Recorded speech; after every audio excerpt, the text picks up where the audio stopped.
The Judge's House by Bram Stoker. Read by Stephen Tomlin. When the time for his university examination drew near, young Malcolm Malcolmson made up his mind to go somewhere to revise by himself. He feared the attractions of the seaside, but also he feared completely rural isolation, and so he determined to find some unpretentious little town where there would be nothing to distract him. He refrained from asking suggestions from any of his friends, for he argued that each would recommend some place of which he had knowledge and where he had already acquaintances. As Malcolmson wished to avoid friends, he had no wish to encumber himself with the attention of friends' friends, and so he determined to look out for a place for himself. He packed a portmanteau with some clothes and all the books he required, and then took ticket for the first name on the local timetable which he did not know. When, at the end of 3 hours' journey, he alighted at Benchurch, he felt satisfied that he had so far obliterated his tracks as to be sure of having a peaceful opportunity of pursuing his studies. He went straight to the Traveller's Rest, the one inn which the sleepy little place contained, and put up for the night. Benchurch was a market town, and once in 3 weeks was crowded to excess, but for the remainder of the 21 days it was as attractive as a desert. The day after his arrival he tried to find quarters more isolated than so quiet an inn as the Good Traveller afforded. There was only one, an old, rambling, heavy-built house of the Jacobean style, with heavy gables and windows, surrounded with a high brick wall.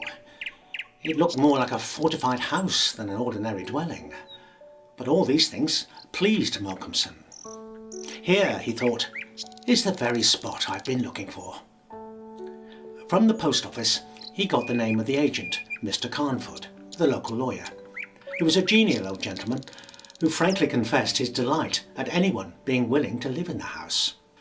"To tell you the truth," said he, "I should be only too happy, on behalf of the owners, to let anyone have the house rent free for a couple of years, if only to accustom the people here to see it inhabited. It has been so long empty that some kind of absurd prejudice has grown up about it.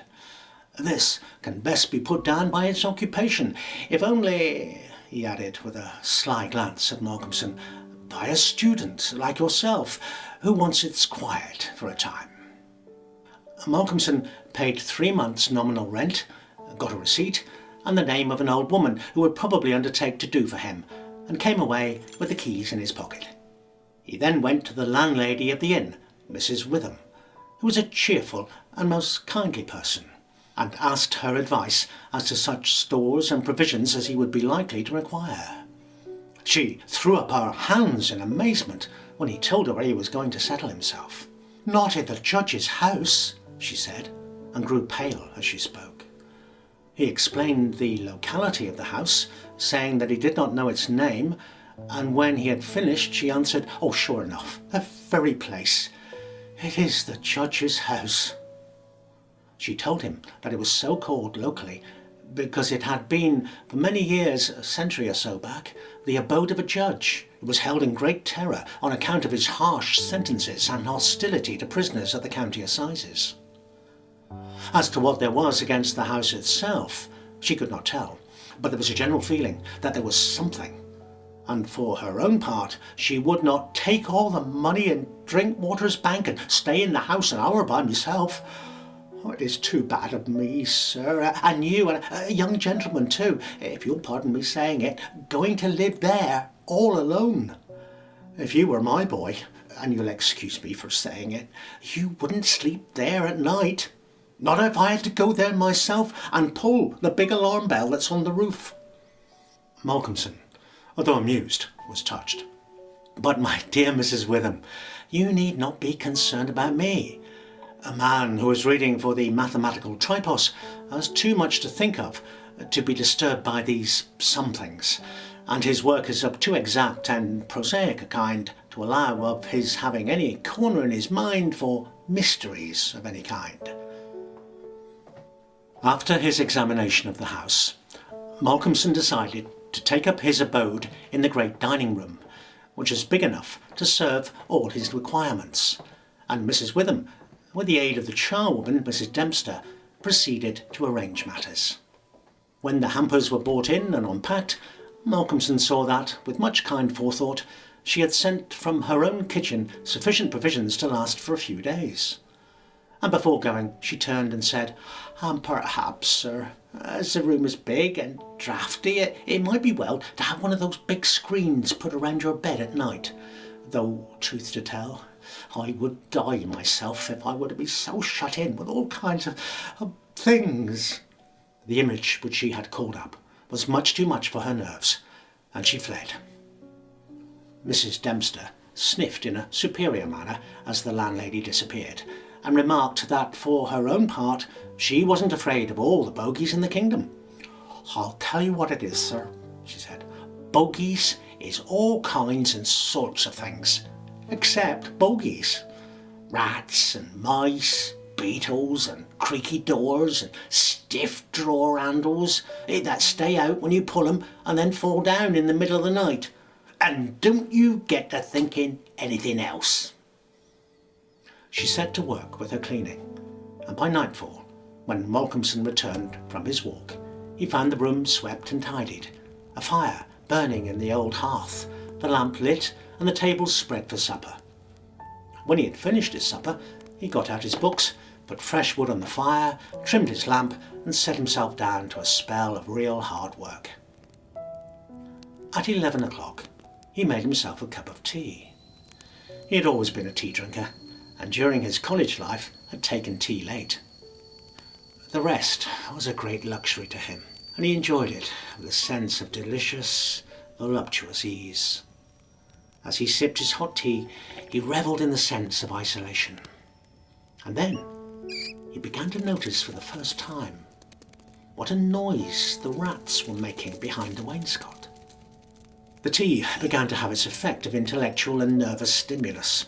He saw another long spell of work to be done before the night was past, and in the sense of security which it gave him, he allowed himself the luxury of a good look around the room. The carving of the oak on the panels of the wainscot was fine, and on the doors and round the windows it was beautiful and of rare merit. There were some old pictures on the wall, but they were coated so thick with dust and dirt that he could not distinguish any detail of them. The thing that struck him, however, was the rope of the great alarm bell, which hung down in a corner of the room. He pulled up close to the hearth a great high-backed carved oak chair, and sat down to his last cup of tea. When this was done, he made up the fire and went back to his work. For a little while, the rats disturbed him somewhat with their perpetual scampering, but he got accustomed to the noise, as one does to the ticking of a clock or the roar of moving water, and he became so immersed in his work that everything in the world, except the problem which he was trying to solve, passed away from him. He suddenly looked up. There, on the great high-backed carved oak chair, sat an enormous rat, steadily glaring at him with baleful eyes. He made a motion to it, as though to hunt it away, but it did not stir. Then he made the motion of throwing something. Still it did not stir, but showed its great white teeth angrily, and its cruel eyes shone in the lamplight with an added vindictiveness. Malcolmson felt amazed, and seizing the poker from the hearth, ran at it to kill it. Before he could strike it, the rat, with a squeak that sounded like the concentration of hate, jumped up on the floor and, running up the rope of the alarm bell, disappeared in the darkness beyond the range of the lamp. Instantly, the noisy scampering of the rats in the wainscot began again, but by this time Malcolmson's mind was quite off the problem, and he went to bed and to sleep. He slept so soundly that he was not even woken by Mrs. Dempster coming in to make up his room. He was a little tired after his night's hard work, but a strong cup of tea soon revived him, and taking his book, he went out for his morning walk. On his return, he looked in to see Mrs. Witham, and to thank her for her kindness. She looked at him, and shook her head as she said, "You must not overdo it, sir. You are paler this morning than you should be. 2 late hours and 2 hard work on the brain isn't good for any man." But tell me, sir, how did you pass the night? Well, I hope. Oh, I was all right, he answered, smiling. Some things didn't worry me, as yet. Only the rats. And they had a circus. There was one wicked-looking old devil that sat on my own chair by the fire and wouldn't go till I took the poker to him. And then he ran up the rope of the alarm bell and got to somewhere up the wall or the ceiling. I couldn't see where, it was so dark. And with that, he went home to dinner. That evening, the rats disturbed him more than they had done on the previous night. Sometimes the boldest of them made sallies out onto the floor or along the mouldings of the wainscot. Now and again, as they disturbed him, Malcolmson made a sound to frighten them, smiting the table with his hand or giving a fierce shh so that they fled. All at once he stopped, as on the previous night, being overcome by a sudden sense of silence. He remembered the odd occurrence of the previous night, and instinctively he looked at the chair by the fireside. There, on the great, old, high-backed, carved oak chair, sat the same enormous rat, steadily glaring at him with baleful eyes. Instinctively, he took the nearest thing to hand, a book of logarithms, and flung it at it. The book was badly aimed, and the rat did not stir. So again, the poker performance of the previous night was repeated. On looking at his watch, he found it was now close to midnight, and not sorry for the divertissement, he stoked up the fire and made himself his nightly pot of tea. He'd got through a good spell of work and thought himself entitled to a cigarette, and so he sat on the great oak chair before the fire and enjoyed it. While smoking, he began to think that he would like to know where the rat disappeared to, for he had certain ideas for the morrow not entirely disconnected with a rat trap. Accordingly, he lit another lamp and placed it so that it would shine well into the right-hand corner of the wall. Then he got all the books he had with him and placed them handy to throw at the vermin. Finally, he lifted the rope of the alarm bell and placed the end of it on the table, fixing the extreme end under the lamp. He began his work again, and though, as before, somewhat disturbed at first by the noise of the rats, soon lost himself in his propositions and problems. Again, he was called to his immediate surroundings. There was a slight movement of the rope, and the lamp moved. Without stirring, he cast his eye along the rope. As he looked, he saw the great rat drop from the rope onto the oak armchair and sit there glaring at him. He raised a book in his right hand and, taking careful aim, flung it at the rat. The latter, with a quick movement, sprang aside and dodged the missile. He then took another book and a third and flung them one after another at the rat, but each time unsuccessfully. At last, as he stood with a book poised in his hand to throw, the rat squeaked and seemed afraid. This made Malcolmson more eager to strike, and the book struck the rat a resounding blow. It gave a terrified squeak, ran up the chair back, and made a great jump to the rope of the alarm bell and ran up it like lightning. The lamp rocked under the sudden strain, but it was a heavy one and did not topple over. Malcolmson kept his eyes on the rat and saw it by the light of the second lamp leap to a moulding on the wainscot and disappear through a hole in one of the great pictures which hung on the wall. "I shall look up my friend's habitation in the morning," said the student, as he went over to collect his books. Conic sections he does not mind, nor cycloid oscillations, nor the Principia, nor thermodynamics. Now for the book that fetched him. Malcolmson looked at it, and a sudden pallor overspread his face. He looked round uneasily and shivered slightly as he murmured to himself, "The Bible my mother gave me. What an odd coincidence." He sat down to work again, but could not attend to this work, and after striving to master the subject on which he was engaged, he gave it up in despair and went to bed. He slept heavily, but uneasily, and dreamed much. And when Mrs. Dempster woke him, his first request rather surprised the servant. "Mrs. Dempster, when I'm out today, I wish you would get the steps and dust or wash those pictures, especially that one, the third from the fireplace. I want to see what they are." Late in the afternoon, Malcolmson paid a visit to Mrs. Witham at the Good Traveller. There he found a stranger in the cosy sitting room with the landlady, who was introduced to him as Dr. Thornhill. She was evidently not quite at ease, and this, combined with the doctor's plunging at once into a series of questions, made Malcolmson come to the conclusion that his presence was not an accident. So, without further preliminary, he said, "Dr. Thornhill, I shall, with pleasure, answer any question you may choose to ask me, if you will answer me one question first." The doctor seemed surprised. "Done. What is it?"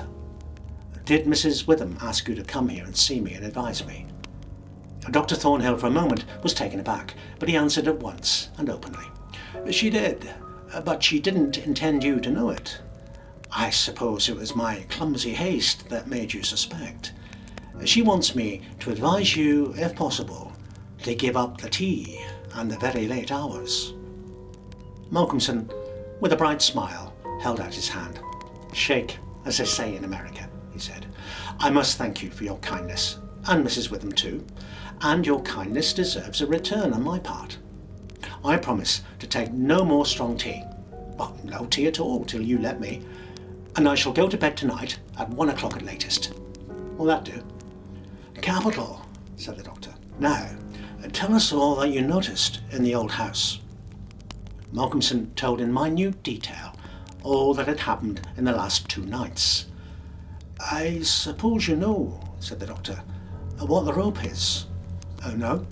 "It's the very rope which the hangman used for all the victims of the judge's judicial rancour."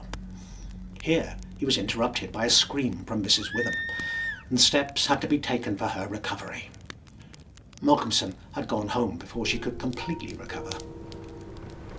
When he arrived at the house, he found that it was a little after his usual time. The evening was cold, and a heavy wind was blowing with such rapidly increasing strength that there was every promise of a storm during the night. The reading lamp was lit, and its green shade kept the ceiling and the upper part of the room in darkness, so that the cheerful light from the hearth, spreading over the floor and shining on the white cloth laid over the end of the table, was warm and cheery. Malcolmson sat down to his dinner with a good appetite and a buoyant spirit. After his dinner and a cigarette, he sat steadily down to work.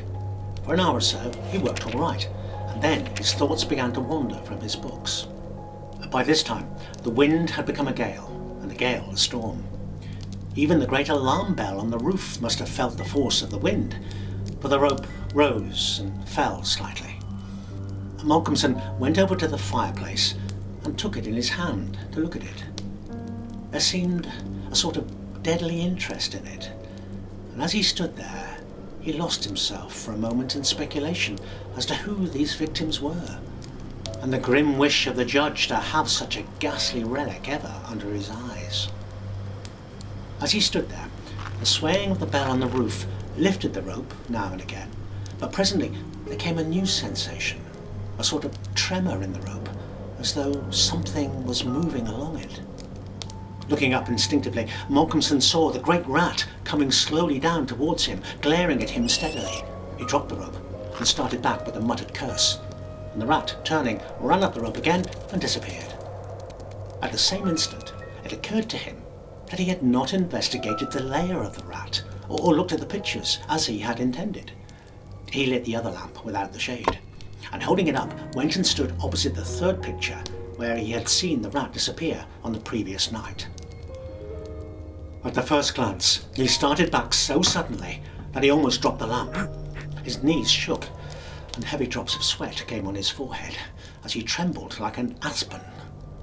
But he was young and plucky, pulled himself together, and after the pause of a few seconds, stepped forward again, raised the lamp, and examined the picture, which had been dusted and washed.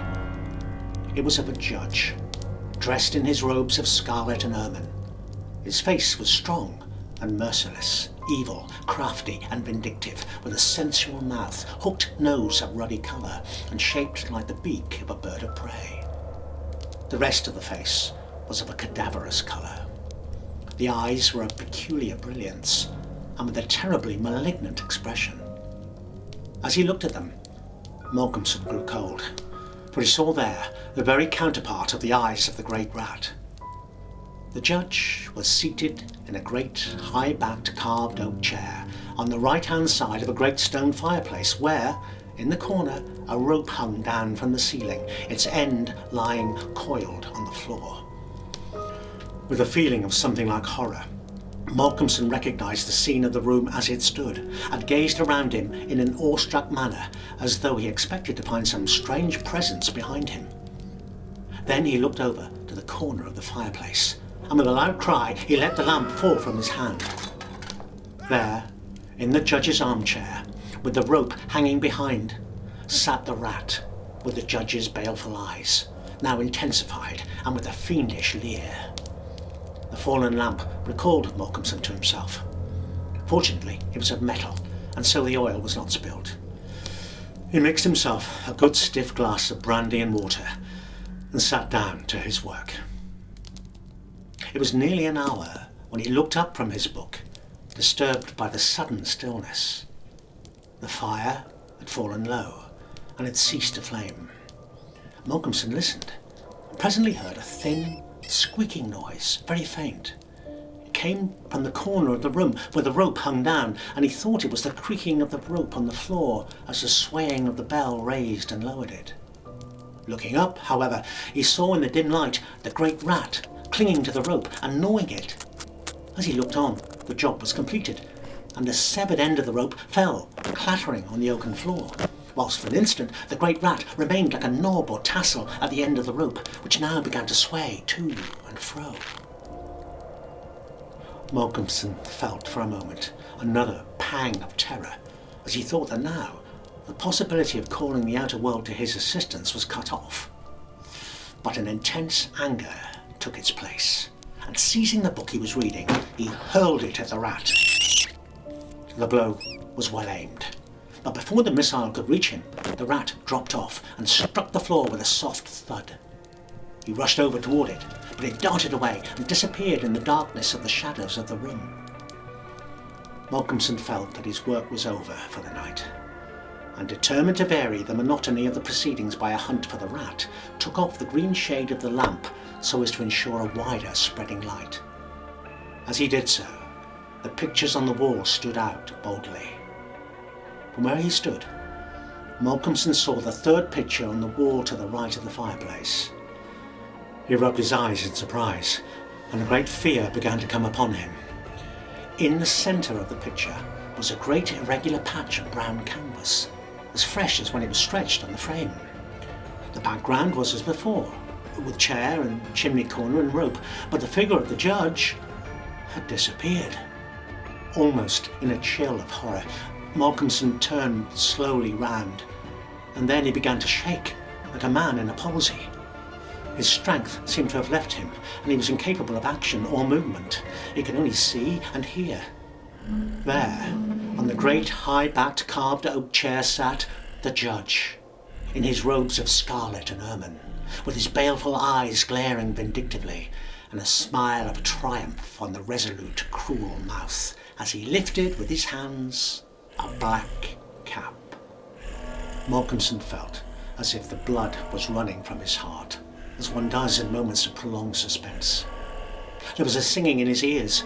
He could hear the roar and howl of the tempest, and through it came the striking of midnight in the marketplace. He stood with wide-open, horror-struck eyes, breathless. As the clock struck, so the smile of triumph on the judge's face intensified, and at the last stroke of midnight he placed on his head the black cap.